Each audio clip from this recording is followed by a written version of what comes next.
ఇలా చేస్తే నువ్వు ఎక్కడ ఉన్నా నిన్ను తలుచుకుంటూ ఉంటుంది. నువ్వు ఎలా ఉన్నా ఒకసారి అమ్మాయికి నీపై రెస్పెక్ట్ పెరిగితే తను ఎప్పుడూ మీకు రుణపడి ఉంటుంది. ఎంతమంది మీ గురించి చెడుగా చెప్పినా తను అస్సలు నమ్మదు అని చెప్పవచ్చు. మరి ఎలా అలా చేసుకోగలగాలి అంటే, సర్వసాధారణంగా ఒక అమ్మాయి అబ్బాయిలో గమనించేది ఎక్కువగా తను అనుకునే విధంగా ఉన్నాడా లేదా అని చూస్తుంది. అలా అమ్మాయి చూడడం మొదలుపెట్టింది అంటే మిమ్మల్ని అబ్జర్వ్ చేస్తుంది అని అర్థం. ఆ అర్థాన్ని మీరు అపార్థం చేసుకోకూడదు. అలా చేస్తే మీలో కోపం ఎక్కువ అని తను అనుకుంటుంది.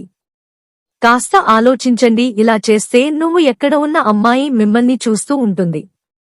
అమ్మాయి మనసు అర్థం చేసుకోవడానికి ప్రయత్నిస్తే అందులోనూ ఉంటుంది అసలైన ప్రేమ. ఓకే ఫ్రెండ్స్, ఇదే మన లేటెస్ట్ వీడియో.